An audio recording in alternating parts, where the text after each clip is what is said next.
From the journalist leaking confidential information at UFC 200 to Paddy Pimblett revealing that he refused to pay him for an interview.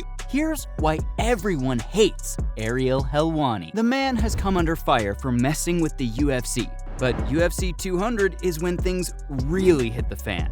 This event was supposed to be a game changer in UFC's history because they had a big surprise up their sleeves. They were going to announce Brock Lesnar's return to the octagon. Before the news was out, Helwani got wind of the bombshell and leaked it before the official reveal. At UFC 199, Ariel spilled everything about Lesnar's comeback. In the blink of an eye, he was escorted out of his seat and taken directly to Dana White, the president of the UFC. Dana was mad about the league's thunder being stolen, so they dropped the hammer on Helwani, banning him from all their events for life. Dana announced the ban himself, clarifying that the man's credentials were revoked for good. As long as White was the president of UFC, Helwani couldn't return. The news hit the journalist like a truck. On his show, the MMA Hour, he was teary-eyed as he recounted how he'd been kicked out of venues just to avoid crossing paths with Dana.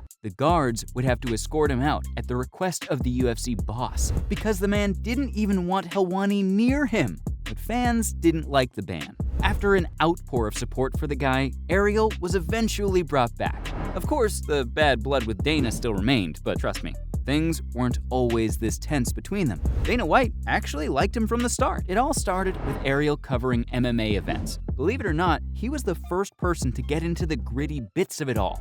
He interviewed the fighters and gave them a voice of their own. However, he wasn't always the confident powerhouse we know today. Helwani began his journey as an awkward introvert, but over time he found his stride, asking those hard-hitting questions that shook the MMA world. And boy, did he stir the pot. The man was a fan of the truth, and clearly he wasn't gonna rest without it. His nosiness pissed Dana off, but he didn't always dislike the guy. In Helwani's early days, the two were tightly knit. They engaged in friendly banter and shared laughs during their interviews. In an earlier interview, White showers Helwani with praise, hailing him as one of the best interviewers in the MMA game. They had some real bromance going on. But then he leaked Lesnar's return. Dana wasn't mincing words when he let loose on Helwani, and he claimed that the early release of Lesnar's return could have put their deal in real danger. They wanted him as far from the UFC as possible, and White repeatedly told Helwani to go cover Bellator instead. But the journalist had no idea what he had done wrong. All he got in response was a truckload of criticism, with Dana dubbing him too negative. I know that must have stung. But the UFC has never been one to back down. Their spokesperson, Dave Scholler, insisted that journalists should seek the UFC's comment before reporting any stories.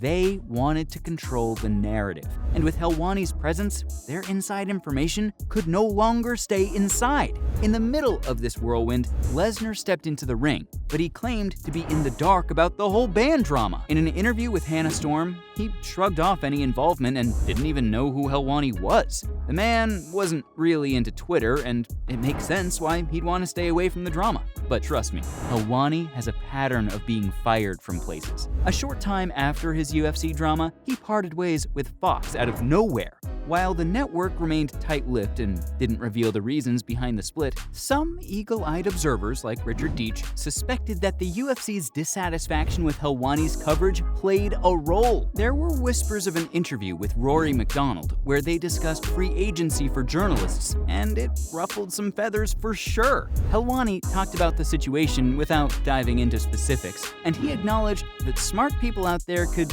piece the puzzle together. The MMA community rallied behind Helwani, which eventually made the UFC buckle under the pressure and restore the man's credentials. But according to Joe Rogan, there's more to this roller coaster. He revealed that the UFC suspected a mole, and they couldn't sit still and do nothing.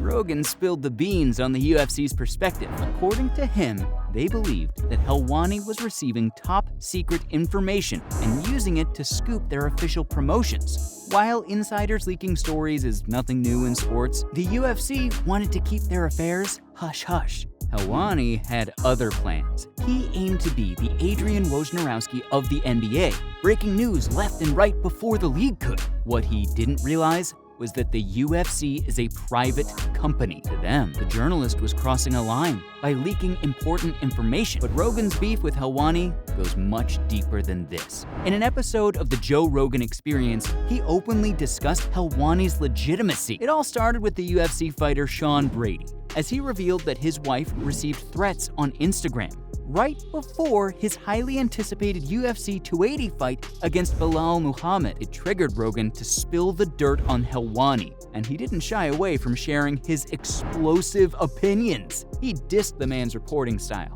claiming that it revolves around getting people to talk about things negatively. He boldly accused Helwani of instigation, and it definitely raised some eyebrows. But the journalist wasn't having any of it. He wasted no time firing back at Rogan, slamming him for allegedly peddling fake information and pushing false narratives. He even brought up the recent controversy surrounding Rogan's content on Spotify, claiming that people demanded his removal due to his questionable practices. Helwani even defended his own approach, claiming that he simply asks questions and lets people respond as honestly as they want. According to him, there's no ulterior motive or manipulation involved. While he should have stopped there, he didn't want to. Ariel went straight for the jugular, labeling Rogan as Dana's boy, hinting at the close relationship Rogan has with White. But the man's got a talent for brutally dissing people, and he didn't leave Dana White alone.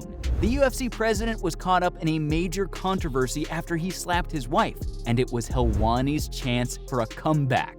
In an episode of the MMA Hour, right after a video of White slapping his wife circulated, the journalist unleashed a scathing attack on Dana. He grilled White over something he had said to him a long time ago. In 2016, following their fallout, the UFC president dissed the journalist for shedding tears on his show as he discussed the problems within the UFC. Dana told Helwani how his kids will see their dad crying on screen, and they would be embarrassed by him. 6 years later, Helwani turned the tables on Dana, throwing the same question back at him, asking him what his kids will say when they see their dad slapping their mom. He questioned the man's legacy and the kind of person he wants to be for his kids. His comments set the entire UFC on fire. Helwani didn't stop there, because he also took aim at White's business practices and his treatment of fighters. If anything, his rant made one thing clear: their feud will never come to an end. Helwani's got a talent for pissing people off, and among those who hate the guy, Paddy Pimblett definitely tops the list. He sat with Dana White in 2022, and as they discussed the UFC 282 fight card, the conversation led to their feelings about Helwani. And boy, did it heat things up. Pimblett spilled the tea on how it all started, and apparently, Helwani asked Paddy to turn down a paid interview opportunity elsewhere just to speak with him. But here's the kicker: Ariel refused to pay Pimblett, all because of his so-called journalistic integrity. Of course, that didn't sit well with Paddy, and he called him some very mean words over text. But the beef wasn't over just yet. Pimblett came out swinging with his words while sitting with Dana, and he said that while he hates all journalists, he especially hates the ones who make a living off of fighters. According to him, Helwani is just a biased content creator, and while he loves exploiting the fighters he interviews by not paying them, he also has the nerve to badmouth the UFC and its boss. The audacity surprised most fighters, as Pimblett believes Helwani should put his money where his mouth is, and that he should start paying fighters for interviews considering the hefty paycheck that he's raking in. So, there you have it. From Helwani refusing to pay Pimblett for an interview, to him leaking UFC 200's fight card before they could officially announce it. This is why everybody hates Ariel Helwani.